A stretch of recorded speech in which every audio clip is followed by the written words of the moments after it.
Deux changements de titre dans la même soirée à NXT, ça c'est pas anodin. Et bonjour à toutes et à tous, on se retrouve aujourd'hui pour mon récap de NXT du 13 août 2024. Le show s'ouvre avec Ethan Page, le champion NXT. Il dit que l'univers de NXT voulait profondément voir Oro Mensah le battre la semaine dernière, mais que cela n'est pas arrivé car l'ère de All Ego est vouée à se poursuivre. Il mentionne également Wesley, Trick Williams ou encore Pete Dunne qui, selon lui, ne réussiraient pas à le détrôner s'ils essayaient de le faire. Mesdames et messieurs, ce n'est pas NXT, c'est NXT. C'est alors que Joe Hendry interrompt le champion et fait son entrée. Il dit qu'Ethan Page a choqué le monde à East Wave en remportant la ceinture et que tout le monde a parlé de lui jusqu'à ce que Joe Hendry arrive. Il le félicite également pour sa victoire face à Mensah, mais cependant il dit que les fans ne parlent pas d'Ethan Page mais plutôt de Wesley qui a trahi les Rascals la semaine dernière. Page lui répond qu'il ne sait pas pourquoi il est encore ici et qu'il devrait retourner à la TNA. Hendry dit alors qu'il est à NXT pour en devenir le champion. Ethan Page déclare ensuite à Joe Hendry qu'il le ridiculiserait si ce dernier essayait de lui prendre le championnat de NXT. Hendry réplique en disant que le monde entier croit en lui, qu'il a travaillé dur pendant 10 ans pour en arriver à NXT. Kurt Angle croit en lui, Booker T croit en lui, Shawn Michaels également croit en lui. Hendry dit ensuite à Ethan Page qu'il va le faire croire en lui en le détrônant et en devenant champion NXT. Joe Hendry va commencer à chanter son thème d'entrée, puis Ethan Page va quitter le ring et Wesley va s'en prendre violemment à Joe Hendry avec un super kick pour terminer le segment. J'ai trouvé ça génial parce que Ethan Page parle très bien, il est vraiment excellent au micro. Il y a un truc que je n'aime pas, c'est le NXT. Je trouve ça tellement horrible, vraiment c'est immonde. Mais sinon la promo avec Joe Hendry que je m'attendais pas forcément à voir à cet endroit là face au champion NXT, c'était vraiment cool. Joe Hendry qui termine en chantant son thème d'entrée, c'était génial. Puis la grosse attaque de Wesley qui a tourné heel la semaine dernière, qui là s'en prend au plus gros babyface de NXT et de la TNA, Joe Hendry. Ouais, c'est violent. Est-ce que ça va nous mener à Joe Hendry contre Wesley? Je sais pas, mais je suis intrigué. Tony D'Angelo défend son Heritage Cup face à Charlie Dempsey. C'est un match qu'on avait déjà eu il y a 2 mois, mais Tony D avait dit que si Wren Sinclair remportait son match la semaine dernière, eh bien Charlie Dempsey obtenait une chance pour son Heritage Cup, et c'est ce qu'elle a fait. Du coup on se retrouve avec ce match qui était génial. J'adore les combats face à Charlie Dempsey pour Tony D'Angelo parce que ça lui permet de montrer ses qualités techniques, de montrer ses qualités de lutteur. Et en ce moment, et grâce à l'Heritage Cup, on voit énormément catcher Tony D'Angelo. Et c'est pour mon plus grand plaisir parce que je le trouve excellent. Et là c'est un de ses meilleurs matchs. Techniquement je le trouve complètement dingue. Il y a des transitions en prise de soumission, en roll-up qui sont sublimissimes. Alors c'est dû à Charlie Dempsey aussi qui est un monstre technique qui est vraiment incroyable dans ce domaine là. Et du coup ça donne un match sublime. On a un Tony D qui va remporter le premier point assez rapidement, et puis on a une Wren Sinclair qui va motiver en frappant Charlie Dempsey dans le coin du ring, ce qui va vraiment beaucoup motiver Charlie Dempsey qui va revenir à 1-1. Et là sur la fin de match c'est un bordel, on a des interventions des deux clans et on a Wren Sinclair qui va intervenir, qui va mettre au sol Tony D'Angelo. Charlie Dempsey en profite, va apporter sa Tiger Suplex. 1, 2, 3, victoire de Charlie Dempsey qui devient le nouveau champion Heritage Cup.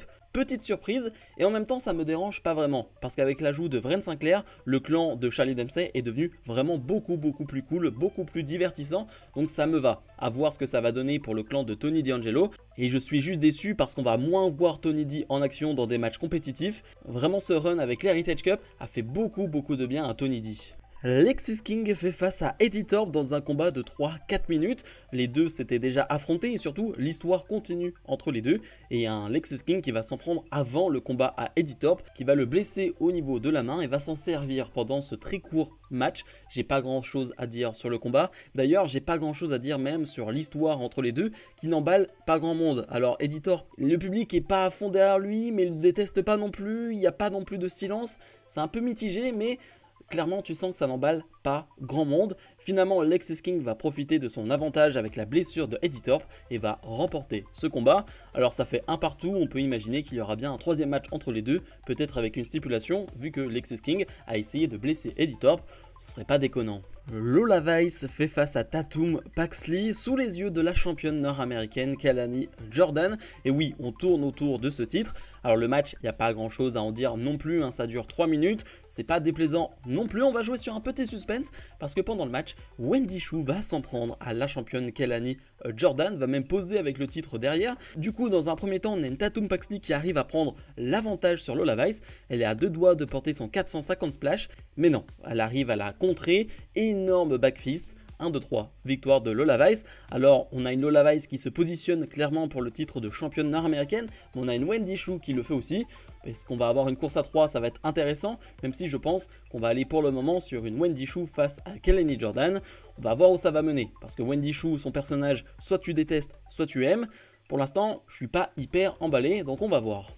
Wesley est sur le ring pour s'expliquer. Il se rend au centre de ring pour une promo suite à ses actions la semaine dernière à NXT Great American Bash lorsqu'il a trahi Trey Miguel et Zachary Wentz. Il commence par dire qu'il a choqué le monde et qu'il s'est choqué lui-même en le faisant. Il pensait remporter les titres par équipe, mais Zachary Wentz l'a encore laissé tomber. Il y a 2 ans déjà, Zach l'avait laissé tomber avec la fin de MSK. Les gens étaient tristes pour Zachary, mais pas pour lui. Les gens doutaient de lui, ne savaient pas ce qu'il allait devenir. Mais je suis le plus grand champion d'Amérique du Nord, dit-il. Il dit qu'il s'est senti abandonné quand Trey Miguel et Zachary Wentz se sont réunifiés à la TNA, alors que lui se brisait le dos pour devenir une top star à NXT seul. Il dit qu'il en a assez de tout faire pour le groupe, de tout faire pour MSK.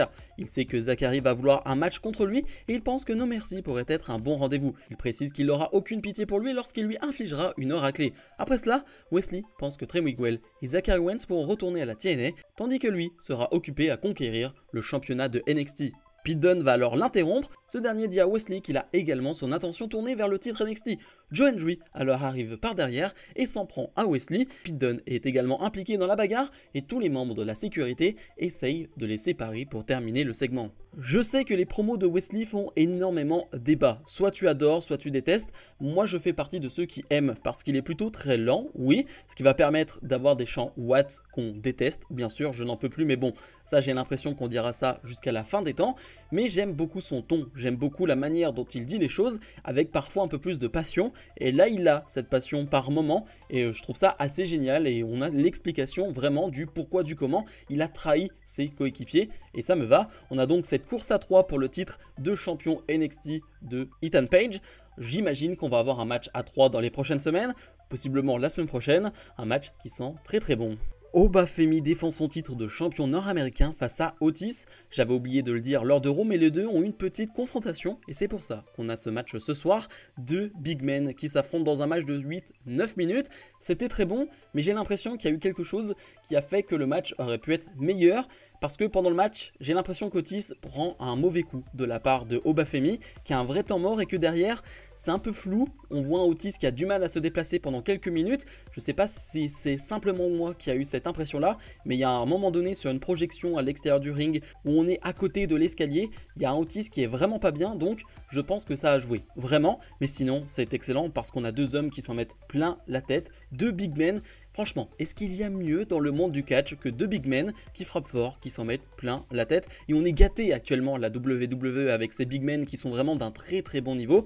On a vraiment ce genre de match quasiment chaque semaine, que ce soit Raw, SmackDown ou NXT. On en a au moins un. Et c'est plaisant, c'est vraiment que du bonheur. Un Obafemi qui est encore au niveau, qui va même s'en prendre à Akira Tozawa à l'extérieur du ring avec un énorme Atemi, vraiment. Otis arrive à revenir dans le match, mais ça ne va pas suffire. Obafemi va réussir à lui porter une powerbomb et remporter ce combat et conserver son titre.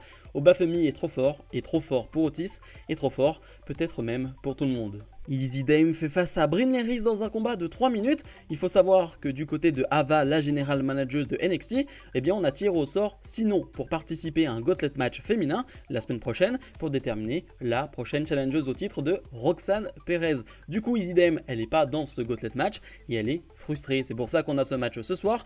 Toujours pas convaincu par les aptitudes in-ring de Easy Dame. C'est pas catastrophique, mais j'y vois pas grand chose. Alors que de l'autre côté, du côté de Brin Harris, eh bien ça me plaît, toujours la même énergie, toujours la même envie, et ça me plaît. Vraiment, j'aime ce que je vois du côté de Brin Harris. Ça ne va pas suffire, elle va perdre le combat, mais clairement, celle qui m'intéresse le plus entre les deux, c'est pas Easy Dame. Et dans le main event, la Chase University fait face à Axiom et Nathan Fraser avec les titres de champion par équipe en jeu. Un combat de 10 minutes, c'était fantastique dans une ambiance fantastique. Déjà la semaine dernière, Axiom et Nathan Fraser ont défendu leur titre dans un match grandiose, c'est le cas là aussi cette semaine. Comme dirait Sheamus, banger after banger after banger. On ne change pas les bonnes habitudes du côté de Axiom et de Nathan Fraser, on reste toujours sur de la très grande qualité, sur du bon divertissement, du bon catch comme on aime. Et franchement, de l'autre côté, j'ai rien à dire sur Ridge Holland. Et oui, parce que c'est Ridge Holland qui est aux côtés de Andre Chase, ce n'est pas Duke Hudson. On a changé les plans du côté de la Chase University parce que Ridge Holland a pris les choses en main ces derniers temps. Et c'est clairement grâce à lui que la Chase University se relève petit à petit.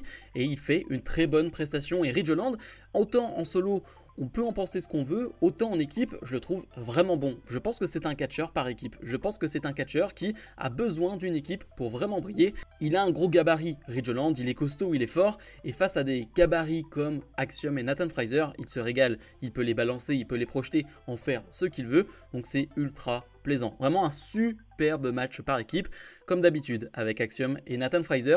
Et finalement, petite surprise, voire très grosse surprise, Andre Chase et Ridge Holland vont remporter les titres et devenir donc les nouveaux champions par équipe de NXT. Il n'y a pas eu de trahison ou quoi que ce soit de l'autre côté, pas de problème de compréhension du côté d'Axiom et Nathan Fraser, simplement ils ont perdu. Alors il faudra voir les réactions d'un Duke Hudson qui lui est pas très chaud concernant Ridge Holland et son influence depuis des mois, et surtout voir quelle sera la suite pour Axiom et Nathan Fraser. J'espère qu'ils vont rester ensemble parce que pour moi c'est la meilleure équipe du monde actuellement, en tout cas chez WWE, donc affaire à suivre, mais dans tous les cas ça rajoute encore un peu plus de mystère sur la suite, et là pour le coup je suis ultra intrigué. Bilan de ce NXT, on est sur un 8 de mon côté. On a été gâté en termes de matchs de qualité chez les hommes. Mon seul reproche, c'est que chez les femmes, ça a été plutôt court et un peu anodin. Voilà, c'est pas des matchs que je ressors du lot, alors que chez les hommes, on a vraiment que des matchs de très grande qualité. En même temps, on n'avait que des matchs pour les titres, donc forcément, ça a aidé à mettre un peu plus de compétitivité, un peu plus de qualité, et c'était présent. Vraiment, c'était un très bon NXT en termes de in-ring. En termes de promo, c'était pas mal avec la promo de John Henry, avec Ethan Page, c'était plutôt cool. Même la promo de Wesley, je l'ai beaucoup aimé. Non, franchement, c'était un très bon NXT. Simplement, la division féminine un peu en retrait. Mais la semaine prochaine, on aura un gauntlet match. Et ça, j'espère qu'il sera très bon. Bref, comme d'habitude, je vous invite à mettre un maximum de pouces vers le haut, à vous abonner. Et nous, on se retrouve dans la semaine pour d'autres vidéos. Salut